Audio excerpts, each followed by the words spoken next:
Minerals and energy resources chapter में हमने last video में पेट्रोलियम के बारे में जाना, जो कि एक कन्वेंशनल एनर्जी सोर्स है। आइए आज हम लोग जो नेचुरल गैस है उसके बारे में और जानते हैं। नेचुरल गैस को भी कन्वेंशनल एनर्जी सोर्स की कैटेगरी के अंदर रखा गया है। चलिए रीड करते हैं इसको भी। The gas authority of India limited was set up in 1984 as a public sector undertaking. अब जो gas authority of India limited है, जिसको गेल भी बोल दिया जाता है शॉर्ट फॉर्म में, उसकी जो स्थापना थी 1984 के अंदर हुई as a public sector undertaking, एक सार्वजनिक क्षेत्र के उद्यम के रूप में। टू ट्रांसपोर्ट, जिसका काम क्या था? ट्रांसपोर्ट करना, परिवहन करना एंड मार्केट करना, विपणन करना। किसका? नेचुरल गैस का।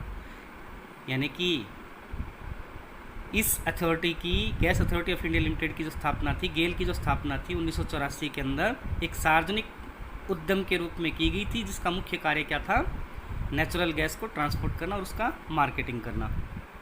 It is obtained along with oil in all the oil field. अब इसके बारे में बताया है, गैस के बारे में, नेचुरल गैस के बारे में, कि गैस को सभी तेल क्षेत्रों में तेल के साथ प्राप्त किया जाता है। जितनी भी ऑयल फील्ड है, उन सब ऑयल फील्ड के अपर लेयर के अंदर हम लोग किसको प्राप्त करते हैं? नेचुरल गैस को। But exclusive reserves have been located along the eastern coast. किंतु इसके जो एक्सक्लूसिव रिसोर्सेज हैं या रिजर्व हैं, वो कहाँ देखने को मिलते हैं? Eastern coast as well as कहाँ? Tripura, Rajasthan and offshore wells in Gujarat and Maharashtra. जो ऑफशोर जो कुएँ हैं, कहाँ? गुजरात और महाराष्ट्र के अंदर, उन क्षेत्रों के अंदर। यानी कि इसके जो एक्सक्लूसिव जो स्टॉक देखने को मिलते हैं वो ईस्टर्न कोस्ट, और उसके साथ साथ ईस्टर्न कोस्ट के अंदर कहाँ? तमिलनाडु, उड़ीसा और आंध्र प्रदेश। इसके अलावा त्रिपुरा, राजस्थान और जो ऑफशोर एरिया हैं, कहाँ? गुजरात और महाराष्ट्र के अंदर, उन क्षेत्रों के अंदर इसके जो रिजर्व हैं वो देखने को मिलते हैं। किसके? नेचुरल गैस के। एक बार इस मैप को ज़रूर देख लीजिए कि इंडिया के जो मेन जो ऑयल रिफाइनरीज हैं वो कौन कौन सी हैं। सबसे पहले आप लोग ये देखिए, पंजाब के अंदर भटिंडा, हरियाणा के अंदर पानीपत ऑयल रिफाइनरीज। इंडिया की जो मेजर ऑयल रिफाइनरीज हैं, पंजाब के अंदर कौन सी बताइए? भटिंडा। उसके बाद हरियाणा के अंदर पानीपत। उसके बाद यूपी में देखिए मथुरा। इसके बाद बिहार के अंदर आ जाइए आप लोग, बरौनी। उसके बाद एमपी के अंदर बीना। गुजरात के अंदर बताया है वडीनेर, जामनगर और कोयली। इसके बाद महाराष्ट्र के अंदर मुंबई। इसके बाद आप नीचे आ जाइए, कर्नाटका के अंदर मैंगलुरु। इसके बाद केरला के अंदर कोच्चि। अब उसके बाद आप देखिए तमिलनाडु के अंदर नागापत्तिनम, चेन्नई। उसके बाद आप देखिए आंध्र प्रदेश के अंदर विशाखापट्टनम, ताटीपाका। गुजरात के अंदर देखिए पारादीप। उसके बाद वेस्ट बंगाल में हल्दिया। अब आप ईस्टर्न पार्ट की तरफ आ जाइए, नॉर्थ ईस्टर्न जो स्टेट्स हैं उनकी तरफ। असम के अंदर देखिए डिगबॉय, बड़ा क्रूशियल सेंटर है ये। उसके बाद बोंगईगांव। उसके अलावा गुवाहाटी। उसके अलावा नुमलीगढ़। तो ये कुछ ऑयल रिफाइनरीज हैं इंडिया की, जो मैप के अंदर पूछ ली जाती हैं बोर्ड के एग्ज़ाम के अंदर। चलिए आगे देखते हैं हम लोग। नेक्स्ट जो टॉपिक है नॉन कन्वेंशनल एनर्जी सोर्सेज। इससे पहले हमने जो कन्वेंशनल एनर्जी सोर्सेज थी, यानी कि जो परंपरागत ऊर्जा के जो साधन थे, उनके बारे में पढ़ा। आज हमारा जो टॉपिक है, आपका जो हमारा टॉपिक है वो क्या रहने वाला है? नॉन कन्वेंशनल एनर्जी रिसोर्सेज या सोर्सेज। आइए जानते हैं इसके बारे में। Fossil fuels sources such as coal, petroleum, natural gas and nuclear energy use exhaustible raw materials. देखिए क्या बताया, जीवाश्म ईंधन जो हैं वो जैसे कि कोयला है, पेट्रोलियम है, नेचुरल गैस है और न्यूक्लियर एनर्जी है, वो इस प्रकार के कच्चे माल को यूज करता है जो किस प्रकार का है? एग्जॉस्टिबल है, यानी कि समाप्त होने वाला है। Sustainable energy resources are only the renewable energy resources. अब क्या बताया, जो सस्टेनेबल जो एनर्जी रिसोर्सेज हैं वही क्या हैं, उन्हीं को रिन्यू किया जा सकता है। अब कौन कौन सस्टेन मतलब स्थायी जो ऊर्जा के संसाधन हैं, ऐसे ऊर्जा के संसाधनों को ही हम लोग क्या कर सकते हैं, रिन्यू कर सकते हैं। अब इसके एग्जांपल बताएं, जैसे कि सोलर एनर्जी है, विंड है, हाइड्रो जियोथर्मल है and biomass.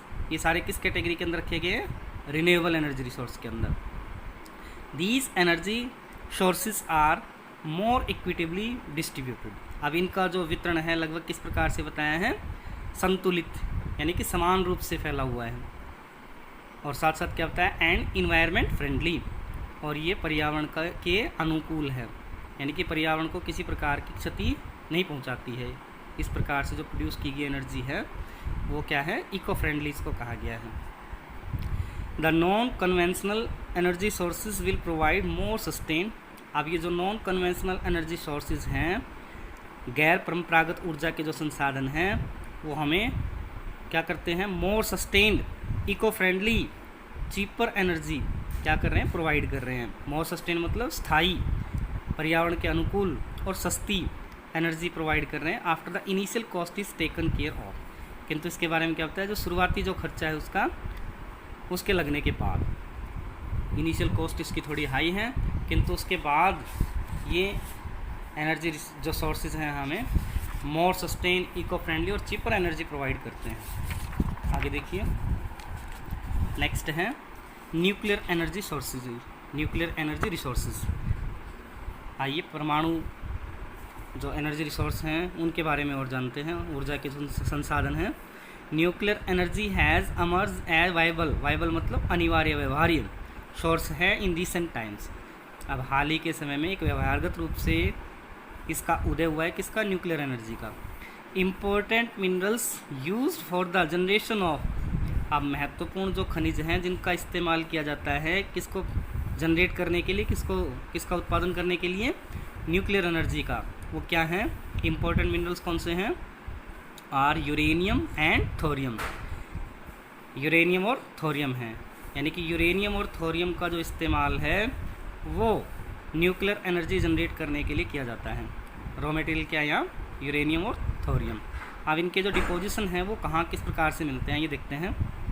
Uranium deposits occur in the Dharwar rock. अब यूरेनियम के जो भंडार हैं, स्टॉक हैं, वो कहाँ देखने को मिलते हैं, जो धारवार क्रम की जो चट्टानें हैं उनके अंदर। जियोग्राफिकली अगर भौगोलिक रूप से देखा जाए, uranium ores are known to occur in several locations along the, इनको जाना जाता है विभिन्न प्रकार की जो लोकेशंस हैं उनमें पाए जाने के लिए, जैसे कि सिंगभूम कॉपर बेल्ट, यानी कि जो सिंगभूम कॉपर बेल्ट है उसके अंदर मुख्यतः यूरेनियम के जो स्टॉक हैं वो देखने को मिलते हैं। इसके अलावा it is also found in Udaipur.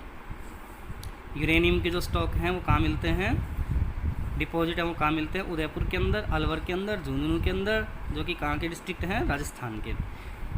जबकि छत्तीसगढ़ के अंदर दुर्ग, महाराष्ट्र के अंदर भंडारा और हिमाचल के अंदर जो कुल्लू डिस्ट्रिक्ट हैं उनके अंदर यहाँ किसके डिपॉजिट देखने को मिले हैं, यूरेनियम के।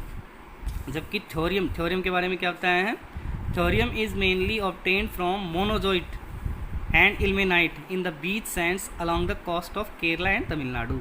केरला और तमिलनाडु के जो तटवर्ती क्षेत्र हैं वहाँ पर जो मिट्टी पाई जाती है उसमें मोनोजोइट और इल्मेनाइट से हमें थोरियम मिलता है। World's richest monazite deposits occur in Palakkad and Kollam districts of Kerala near Visakhapatnam in Andhra Pradesh and Mahanadi river delta in Orissa. अब क्या बताया है, दुनिया के जो सर्वाधिक मोनोजोइट जो डिपॉजिट हैं, जो भंडार हैं, वो पलाक्कड़ और कोल्लम जो ज़िले हैं केरला के उनके अंदर, इसके साथ साथ विशाखापट्टनम और आंध्र प्रदेश इनके अंदर, और महानदी रिवर का जो डेल्टा है उड़ीसा के अंदर, वहाँ पर मिलते हैं। अब atomic energy commission was established in 1948। जो परमाणु ऊर्जा जो आयोग था उसकी स्थापना 1948 में हुई। Progress could be made only after the establishment of, किंतु इसके अंदर प्रोग्रेस कब देखने को मिली, जब स्थापना हुई किसकी, atomic energy institute at Trombay in 1954। जब ट्रॉम्बे इंस्टीट्यूट जो था एटॉमिक एनर्जी का, जिसकी स्थापना 1954 के अंदर हुई, उस समय देखने को मिली क्या, एक progress, which was renamed as Bhabha atomic research centre in 1967। देखिए इसी ट्रॉम्बे इंस्टीट्यूट को, जो कि 1954 के अंदर बोर्ड के एग्जाम में डेफिनेटली इनके बारे में इस पैराग्राफ से ज़रूर पूछा जाता है 1 नंबर के अंदर, कि एटॉमिक एनर्जी कमीशन कब एस्टेब्लिश हुआ।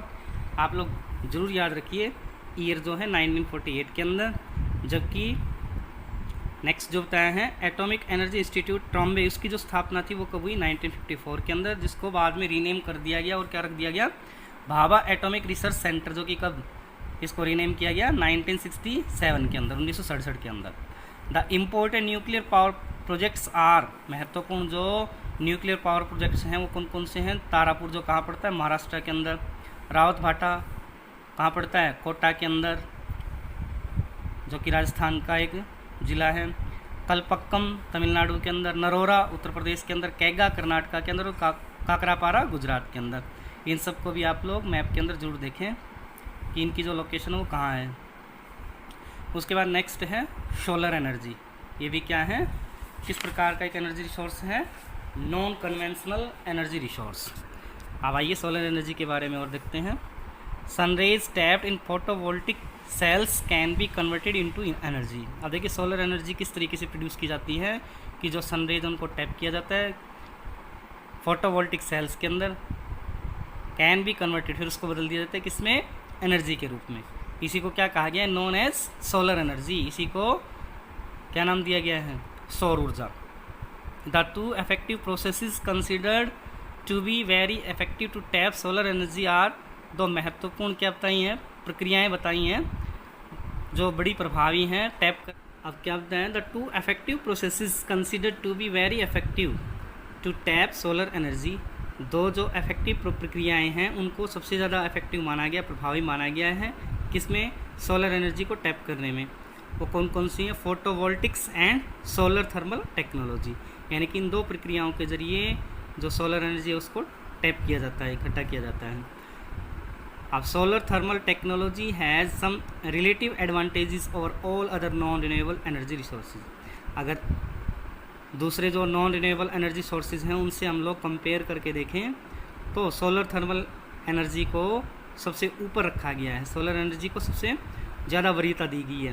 कारण भी बताएं इसके, इट इज़ कॉस्ट कम्पिटिटिव, ये क्या है, इसकी अगर कीमत देखी जाए तो प्रतिस्पर्धी है, कम है, इन्वायरमेंट फ्रेंडली है, पर्यावरण के अनुकूल है, एंड ईजी टू कंस्ट्रक्ट, और इसका निर्माण करना भी क्या है, आसान है। Solar energy is 7% more effective than coal और ऑयल बेस्ड प्लांट्स। अब देखिए सोलर एनर्जी को 7% क्या बताया गया है, ज़्यादा इफेक्टिव बताया गया है, किसकी तुलना में, कोयले या ऑयल के ऊपर आधारित जो प्लांट है उनकी तुलना में। And 10% more effective than nuclear plants, जबकि न्यूक्लियर प्लांट से हम लोग कंपेयर करके देखें तो ये कितनी ज़्यादा इफेक्टिव है, 10%। It is generally used more in appliances. अब देखिए इसका जो इस्तेमाल है ज़्यादा किया जाता है किसमें, जो अप्लाइंसेस है, जैसे कि हीटर है, क्रॉप ड्रायर्स हैं, कुकर्स हैं, etcetera. The western part of India has greater potential for the development of solar energy in Gujarat and Rajasthan. आप देखिए इसके जो वेस्टर्न पार्ट ऑफ इंडिया है उसके अंदर क्या बताया है, ग्रेट पोटेंशियल है, ज़्यादा संभावना है किसकी, इसके डेवलपमेंट की, किसके डेवलपमेंट की, सोलर एनर्जी की। और कहाँ, खासकर गुजरात और राजस्थान के अंदर।